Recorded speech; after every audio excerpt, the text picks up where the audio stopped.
Hey guys, Drifter here. Welcome to Modern Warfare in Depth. In today's episode, we're going to be reviewing the November 22nd patch notes, and I have to admit that this episode of In Depth is going to have a lot more opinion than usual because most of the changes were qualitative instead of quantitative, and also because I generally find this update to be very underwhelming. It is not what I or anyone else in the community was hoping for.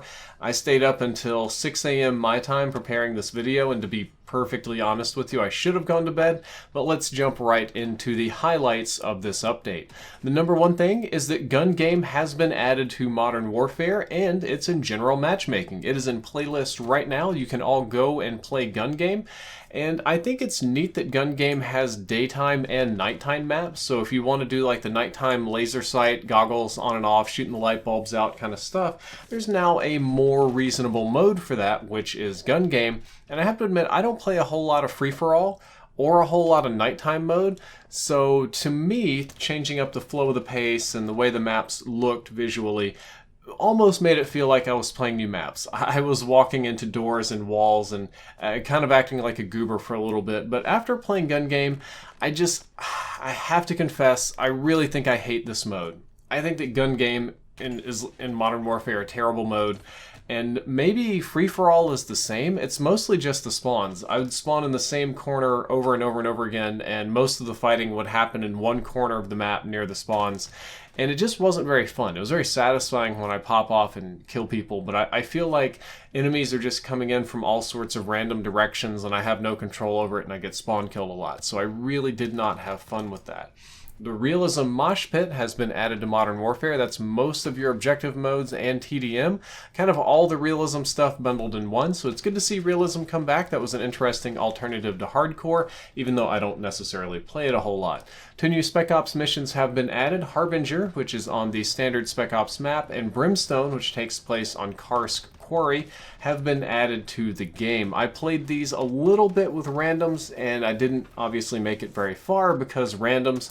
They did add some new missions to classic Spec Ops, and they added a 3-star rating system for Spec Ops in this patch, but it doesn't seem to be turned on yet. Maybe it'll turn on in the morning or the next day or week or two when they do a playlist update, but for now the 3-star ratings aren't there yet. If you're a fan of Spec Ops, we have more Spec Ops stuff. Personally, I was not on board with this. Opinion time, I really found all of this to be incredibly unfun and grindy, and I almost just went back to bed. One of the good things for those of us that do play multiplayer is that lots of map exploits were fixed. This was sort of a mega section that they worked on, and there's quite a few map exploits that people have found how to glitch into the floor, through the ceiling, and under the map and stuff like that. A lot of those have been cleaned up. I doubt they found all of them because you guys are ingenious at finding more exploits, but a lot of the holes have been closed. One of the best things is that execution time has been decreased. Thank goodness. The executions took way too long, and you would just either get your kill stolen by a teammate or you would get shot in the back, and it was just too long. So thank goodness they're shorter. That's something I think the entire community needed. And another neat one is that in the settings you can now do always sprinting. So anytime you're moving, you're just literally always sprinting. This probably isn't the most amazing thing for regular multiplayer, but if you're a ground war player or if you play Spec Ops, this is going to be a godsend. And it's also kind of one of those very common Battle Royale features, as if there could be a Battle Royale mode coming to this game. We'll see in the future, but for now, I want to talk to you about today's sponsor, which, surprise to no one, is ASTRO Gaming. They make the best gaming headsets on the market, and they're ones that I use literally every single day. For those of you that are new to the channel, this handsome gentleman here is me, and those are my pink and blue ASTRO headsets. I went with the cotton candy color.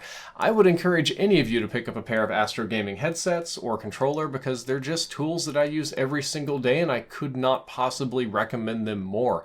If you would like to, there's a link down there below in the description that'll give you 5% off of any product purchased on the entire store. So go ahead and click that link and pick yourself up something nice for this fall. Moving along, footstep volume did get adjusted. There is changes for the type and volume of sound that's played when you're crouching and when you're walking while aiming down sights, so that it's not the same as regular walking. We get a little variety, a little distinction there, and for those of us with good ears, you might, or good headsets for that matter, you might be able to distinguish exactly what the enemy's doing, so you kind of know what to look for. There were several private match and CDL related fixes because private matches had weird issues with something like dead silence not lasting long enough, or if you mount your weapon then you can't plant the bomb, and a lot of kind of goofy things like that. It seems like the majority of those have been cleaned up, so hopefully that makes all of the CDL and competitive COD scene run a little bit smoother. The shield turret can no longer see through smoke. It was kind of a glitch that it could. However, thermal optics now can, which is good because thermal sights should see through smoke, so that change has been, I guess, sane. I don't think a lot of people use the thermal sights or the shield turret, but it was a thing and it was kind of weird. The tank, or light infantry vehicle, has its damage and splash radius reduced, so it's a little bit less chunky and oppressive. Hopefully this makes Karsk a lot more playable and we get all the the tank campers off the hill. Perk fixes came in, a lot of small perk fixes for everything, but the one that I think that is most important is the EOD glitch that caused you to lose your HUD after taking a detonation is gone. So your EOD HUD-free stuff is gone. That glitch has been fixed. There's a few more minor ones that I don't think a lot of you encountered. And the SCAR has been changed a little bit. The SCAR got slightly increased aim down sights time, but also slightly reduced bipod and grip penalties. So I guess, I don't even want to say a rebound, it's just like a minor touch, like it just accidentally brushed up against the Nerf hammer for the SCAR. One good fix for the P90 is that the ring sight no longer shows sniper glint. That was kind of a glitch such that your SMG sight would gleam or shine or make that little white dot like a sniper rifle and give you away, so that's no longer a thing. And finally today, voice chat filters were added for some reason. You can do your normal voice chat, you can do kind of like this radio operator, like immersion voice chat, and you can do like classic Xbox Live. They're just filters on the audio that's coming into you. It doesn't filter your voice, so that you can listen to your teammates and it can feel like they're on like real military comms or something like that. It's fun, it's neat, it's interesting. Not really what I was hoping for. I think I'm being a little bit of a salty boy today, but I stayed up incredibly late hoping that this patch was going to be the big one. We've changed skill-based matchmaking, we've made all these community fixes, there's new maps, there's the battle pass or something, and overall this was very, very minor, and the things that they added that I think are supposed to be more hype, I just did not care for. So that's all for this opinionated, qualitative episode of In Depth. The next one I think is going to have a lot more numbers, or you guys are going to completely lose faith in me. If you did enjoy this episode, don't forget to like, favorite, and subscribe. Drifter out. Whoa, hold up. The video's not over. I know I said Drifter out, but I wanted to add something to the end of this video because I got up early around noon to schedule the upload and make sure everything was good to go, and it appears that almost nothing is good to go. Taking a casual look at Reddit, it seems like this update may have broken more things than it fixed. And the most important things are that XP is not tracking, people are not getting experience now. Weapon XP is not tracking, so most players cannot level up their weapons, and for some reason several attachments, primarily see the laser sights, are completely busted and now they float on the side of the guns for some reasons.